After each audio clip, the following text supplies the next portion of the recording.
now. So this is it. It's got lights on all four corners and the color indicates what it's doing. You can see them on the back.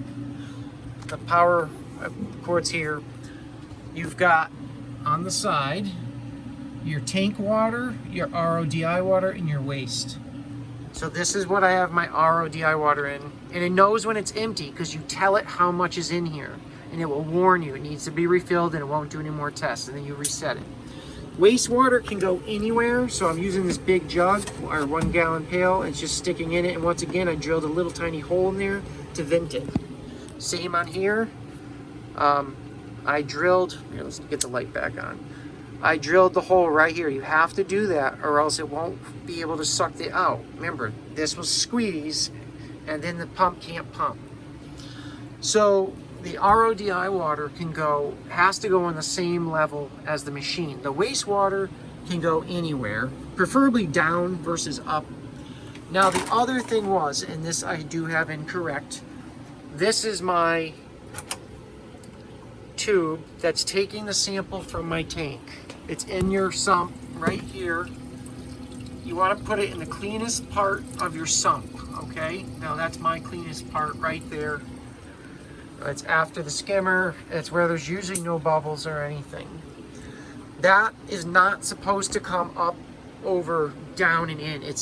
The machine is supposed to be the same height as the water from your tank, but I don't have anywhere to put it, so I'm trying it like this. And so far it seems to be fine. Other than that they had to calibrate it. Maybe that's why they had to calibrate it. I don't know, but all I know is they were able to calibrate it. So now the front cover, it just comes right off, and this, you can even watch it run. So here you go, here's your inside. It's pretty neat, okay? I mean, if you're like kind of geeky or into this tech stuff, it's pretty cool to watch. It takes a while, you'll get over watching it, but it's got little magnetic stirrers in all the vials. So this whole mechanism here, you can see the syringe. It's a standard syringe with a needle tip, and the needle is locked in right here so it can't fall off. It's got the top vials just like medication does. The needle goes in and when it pulls out it reseals. Eventually those will wear out. They give you 4 extras. I'll actually show you. The machine came with this. There's 4 extra vials. It came with a bunch of line of syringes and a bunch of needle tips and 2 Allen wrenches and an extra stir. It's got an extra little stir. So it came with a bunch of stuff. It also came with an SD card reader for the micro cards. There's one in it, and I'm not sure what it's for yet. I haven't figured that out. But there must be one in it.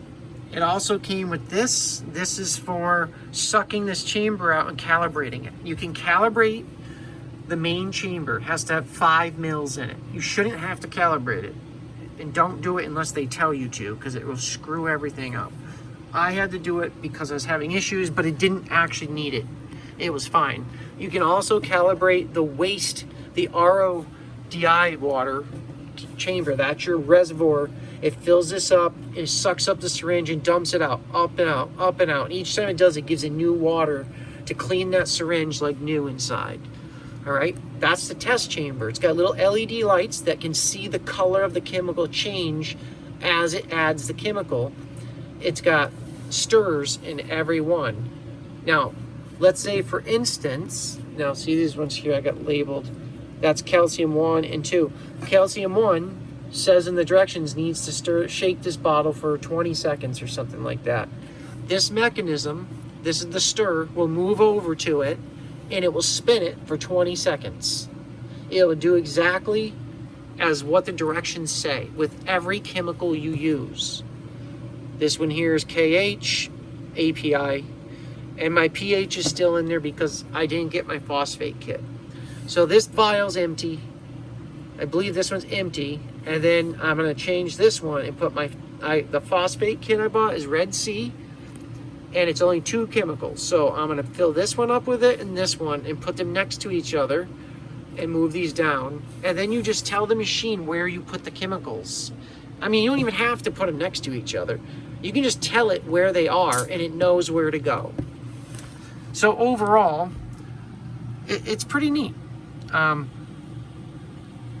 The good thing is they use basic, simple things. No special syringe. You undo the Allen wrench right here, and once you undo that, the whole needle comes out.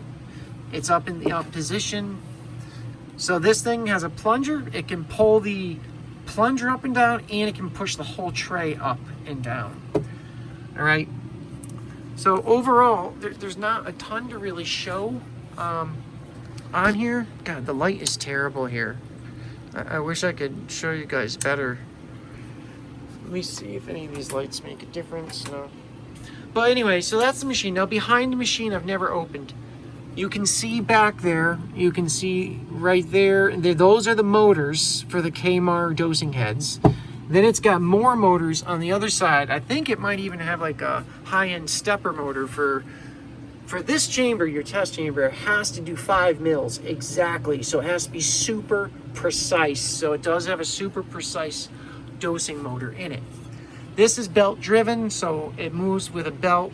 The machine makes a lot of noises. It's not silent, but it's not noisy enough to where it bothers me. It's in my basement anyways, and just tell it to do your tests when you're not home. But I thought I'd show it. If you guys want to see it perform a test, they're 30 minutes. If you want to see it doing, let me know, and I'll set the phone up and record a 30-minute video. But I don't think anyone's going to want to see that. If you want to see it run for a few minutes, let me know and I'll do that. But otherwise, that's the gist of it. If it continues to work, I'm going to be happy with it, as long as it gives me good results. As I said, I've only used like all the API ones. I am using the Red Sea for the magnesium, because I'm using that. That's supposed to be the Red Sea Pro Magnesium, supposed to be really accurate. And I think I'm gonna switch from the API KH to the Red Sea Pro KH, because this one reads 10 when my tank is 9. The chemist said that's just how it is. API will read a little higher. Except I told him when I do the test myself, it reads 9. So I'm still waiting to hear back from him about that. But anyways, guys, so you want to know the price. $900. I found a $50 coupon online, and it actually went through and worked. I got $50 off. Then there was sales tax and a little shipping. I don't even know if there was shipping, because I think it was under 9. It ended up being 8 something when I bought it. Look, the Trident system's $800 for the main control system. Then it's $600 for the Trident system that does 3 tests. This can do 8 vials. So however many tests you want, depending on how many they take up, whatever tests you want, it can do copper, iodine. There's a whole list, and it can use many different test kits. Whatever test kit you want. I mean, it's pretty open. You have to use the test kit it says it does. You tell it which one it is, and then you tell it what vial it's in. Overall, I think it's great. In the future, I upgrade my tank to a real computerized setup. It has its own system. I can just move this right over to my frag tank, and that will be getting bigger too one day. And every day I have it test that. I still do, my tests over here. I do nitrates myself. The Red Sea nitrates tests I do myself. I don't mind doing the tests. And I had this little stir that works great. It's so much better than stirring stuff. This was like $40. Little magnetic stirrer cup. And then I just went online and bought a bunch of more. And all the Red Sea cups fit right in there. So you can take out the one that came with it, and here's the Red Sea one, and stick it in. That's it. So it works great. I love it.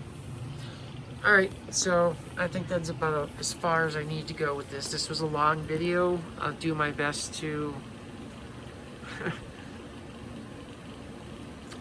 take stuff out if I can, but it's going to be hard to. All right, guys. I'll give you some more information as things progress here with the machine and let you know how it does. Have a good night. I thought I would throw in a little clip at the end of this video. This is my 10-gallon frag I've showed. I got some new items. Those zoanthids right there in the middle are beautiful. They've been in here a few days and they're still not 100% open. I'm not sure why, but I'm giving them more light. I put them in the middle and they're opening more now. Very unusual for zoanthids. The other stuff has been in here. Those are very pretty too. I don't know if those are polys. Usually when they're that big they are, but I was told they're zoanthids. My Duncan's doing good. My torches are doing good. They're a little small right now because I just was in the tank moving things around. I had to move my starfish in here. My tank upstairs, my main tank, had an issue. I removed some biological filtration. It was a little too much and he started dying. His tips were falling off. So I moved him down here into a better environment. My goniopore is still struggling. It does open up, but it takes a while, and then if anyone touches it or blows on it with anything, it just closes. I've got another little goni in there. That one's that's closed. It's closed because I just was in the tank and everything closed. But the zoanthids, they are just gorgeous in person. The orange ones with purple and orange in the middle, and then the other ones on them are just as pretty. I wanted it for the orange ones, but you know, it was on big frag and I just took the whole thing. But anyways, I just thought I'd give a little update. And then, I don't think I told you guys, there's a little anemone in this cup.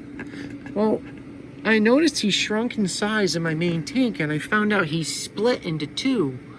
I found his other half in my tank upstairs, in my main display tank, but it's not doing good, so I think he's dying.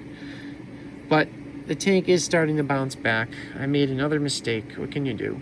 Whatever you do, don't pull out your biological filtration fast because it will crash your tank.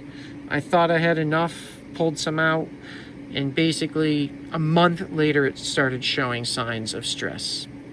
All right, this is it. I'll see you.